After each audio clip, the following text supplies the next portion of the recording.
할렐루야. 아멘. 오늘 또 은혜를 사모하면서 예배 자리에 나오시는 사랑하는 여러분, 하나님의 크신 은혜와 사랑과 은총이 여러분 모두에게 충만하게 임하시기를 주님의 이름으로 축원합니다. 아멘.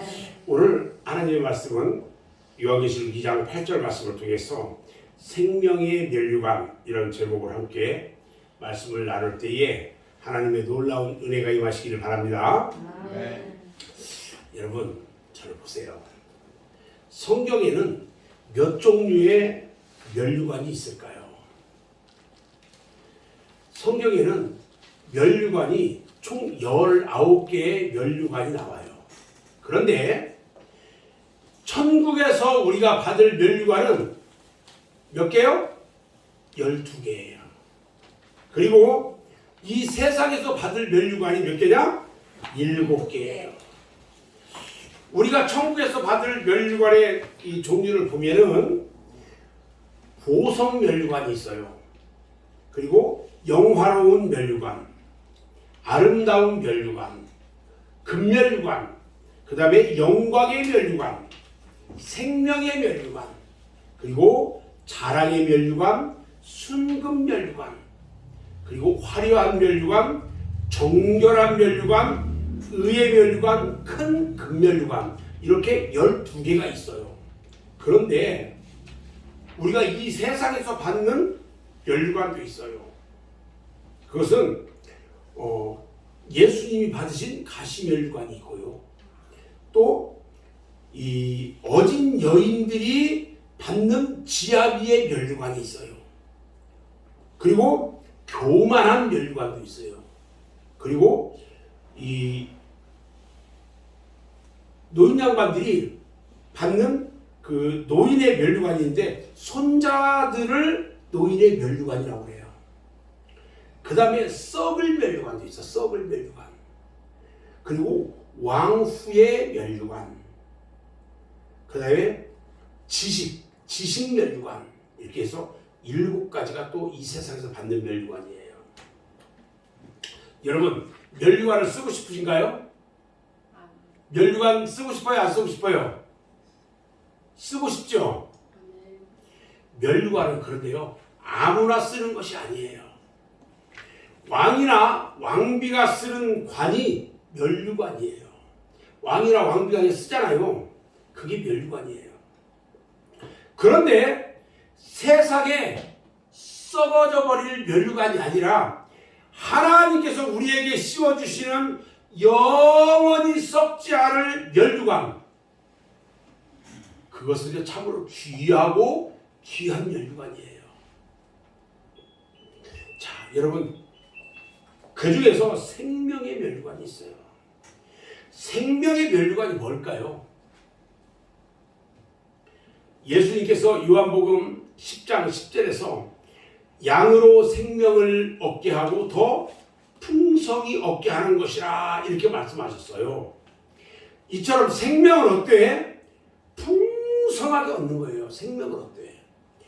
생명이 왕노릇하는 풍성한 은혜가 바로 생명의 면류관이에요. 아멘. 아멘. 자, 그러면 어떻게 생명의 면류관에 내가 주인공이 될 수 있을까? 우리 이 안집사님, 생명의 면류관 쓰고 싶어요? 안 쓰고 싶어요? 쓰고 싶어요. 우리 김영장 원사님, 생명의 면류관 쓰고 싶어요? 안 쓰고 싶어요? 이것은 쓰고 싶죠, 꼭. 쓰고 싶어요? 네. 우리 이옥성 성도님, 생명의 면류관 쓰고 싶어요? 안 쓰고 싶어요? 오늘 서머나 교회에 나타나신 예수님의 모습은요, 처음이며 마지막이라고 그랬어요. 그리고 알파와 오메가라고 그랬어요. 처음이요 마지막이란 주님께서 우리의 구원을 주도해서 이루시는 것을 가르쳐주고 있어요. 우리에게 선한 일을 시작하시니까 그리스도 예수의 날까지 온전히 이루실 것이래요. 자, 우리를 무엇으로 온전히 하실 것인가? 여러 가지 중 중요한 하나가 있어요. 그게 뭐냐면 연단이에요. 연단. 그러니까 선문화 교회에 나타나신 주님의 모습은 연단을 통해서 온전케 하시는 주님의 모습이었던 거예요. 당시 선문화 교회는요, 황제 숭배를 강요하는 로마의 세력, 그리고 기독교를 박해하는 유대주의 율법의 세력이라는 큰 두 가지 세력에 의해서 정치적으로나 종교적으로나 사회적으로나 경제적으로나 심한 박해를 받고 있었어요. 그러니까 로마의 세력, 그러니까 이 쳐들어온 로마의 세력과 그들이 이 박해를 가하는 거죠. 또 하나는 이 유대주의 율법 세력, 그러니까 법에 의해서만 종교적 법에 의해서만 모든 것을 이야기하는 거예요. 이런 이 서마라 교회 교인들이요, 이러한 심한 박해를 받고 있으면서 여러 가지 오해와 낙심 중에 아마 있었을 거라는 거죠. 사랑이 많으신 하나님께서 불가능이 없으셔서 환난에서 그들을 건지시고 도우신다는데 왜 안팎으로 어려운 환경만 나타나고 있느냐는 거예요.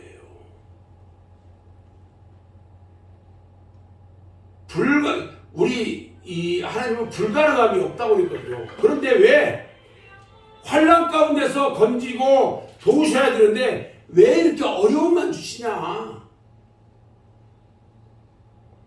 정치적으로 경제적으로 고난은 잘 모르겠지만 종교적으로까지 이단과 이교도들이 막 이 득세하고 있단 말이에요. 지금요, 우리 한국 교회의 어려움이 그런 것들이에요. 예수 이름을 도둑질하는 이단들이요, 교회를 괴롭히고 능멸하고 있어요.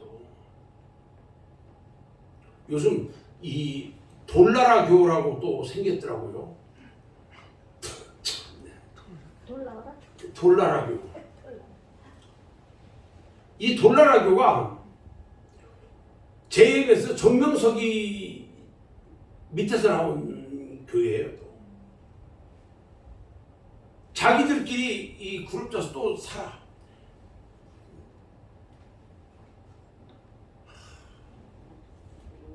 우리나라 사람들은 여차하면 혹 넘어가가지고 거기서 그냥 모든 재산 다 갖다 주고요. 거기서 집단 생활해, 집단 생활. 집단 생활하면서 아무것도 없고요. 어디 가지도 학교 그 안에서 그냥 이 대충 가르치는 거예요. 학교가 뭐가 없어요. 젊은 아가씨들이요, 성놀이게 해요. 너 성놀이게 교주에.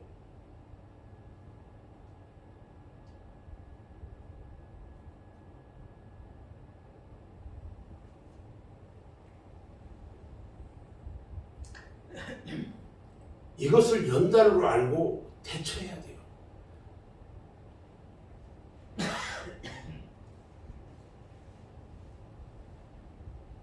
가짜를 이기는 법은요, 진짜를 보여주는 것밖에 없어요. 예수 믿으려면 제대로 믿어야 돼요. 제대로.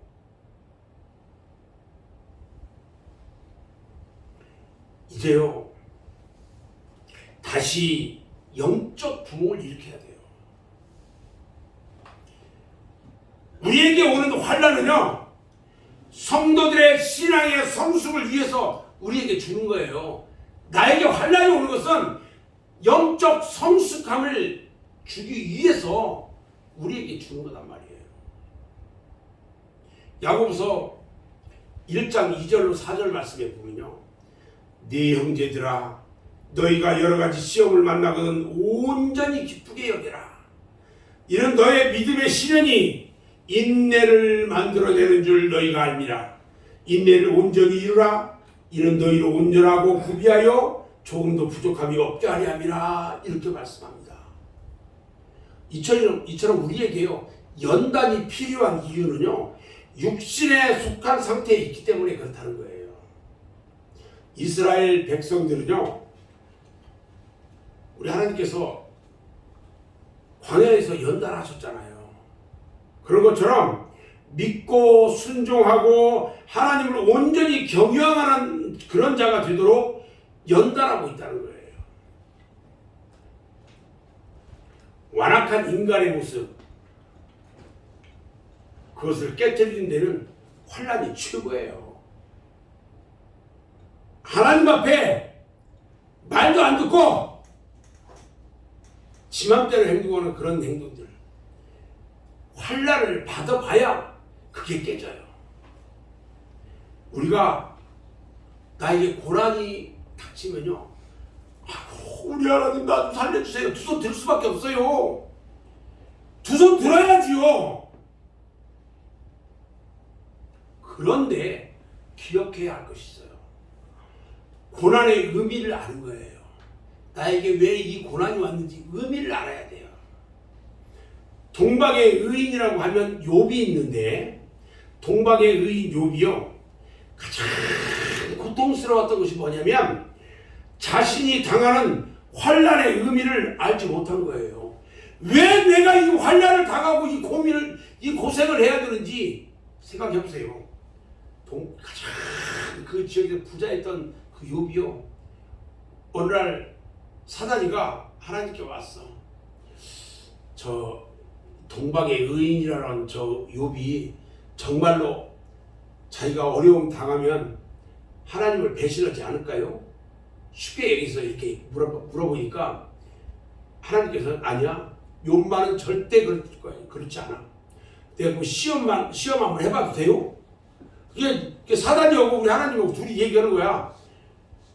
내가 시험 한번 해볼게요. 그래? 그럼 해보는데 한 가지 조건이 있어. 절대 욥의 생명은 건들지 마. 내려와가지고요. 생각해보세요.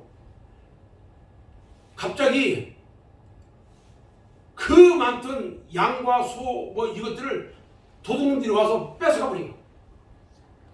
그리고 집에 불이 나고요. 가족들이 뿔뿔 흩어져요. 다 죽임을 당해요. 욥이요. 갑자기 온몸에 등창이라고요. 아프고요. 그 많던 재산 종들이 다 가지고 한 개도 남지 않았어요. 왜 내가 이 고난을 당하는지 환난을 당하는지 아무것도 모르고 이런 고통 가운데 있었어요. 그런데요. 이 욥이 하나님을 안 믿었을까요? 아니요.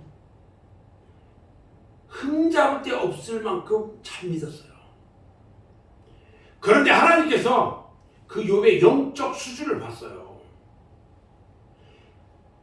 욥이 귀로만 듣던 하나님의 수준이 아니라 눈으로 직접 뵙는 체험적 수준을 요구합니다.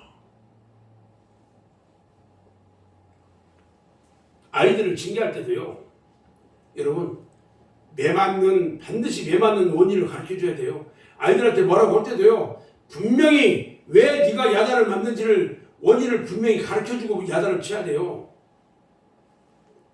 그래야 고쳐지거든요. 그냥 단순히 징계만 하면 아무 소용도 없고요. 아이들의 마음에 상처만 주게 돼요. 이처럼 우리에게 여러 고난의 목적을 알지 못한다면요. 우리에게 온 그 고난은 헛되고 말게 돼요. 고난은 연단이라는 사실입니다. 이것을 진실로 깨달을 때에 우리는 진실로 회개할 수가 있다는 거예요. 그리고요. 온전히 죽어지는 거예요. 내가 죽어져야 돼요. 오늘 8절 말씀에 보니까 죽었다가 다시 살아나시니가 이랬을 때 이분이 누구예요? 예수님이요. 죽었다가 며칠 만에 살아나셨어요? 사흘 만에. 사흘 만에 살아나셨어요. 그분이 지금 말하는 거예요. 선마라 교회에 죽었으나 다시 부활하신 예수님의 모습으로 나타난 것은 어떤 의미가 있을까? 죽었다가 다시 살아나신 그 예수님이 선마라 교회에 다시 나타났어요. 왜 나타났을까? 부활이 있으니 죽음을 두려워하지 말라는 의미가 있고요. 진실로 영적으로 살아나기 위해서는 내가 죽어야 한다는 의미도 있어요. 여러분, 죽어야 사는 것이 성경의 진리예요. 내가 죽어야 내가 살아요. 이게 성경의 진리예요. 디모데후서 2장 11절 12절에 보면요. 미쁘다 이 말이여 우리가 주와 함께 죽었으면 또한 함께 살 것이요 참으면 또한 함께 왕노로 돌 것이요 우리가 주를 부인하면 주도 우리를 부인하실 것이라 그랬어요.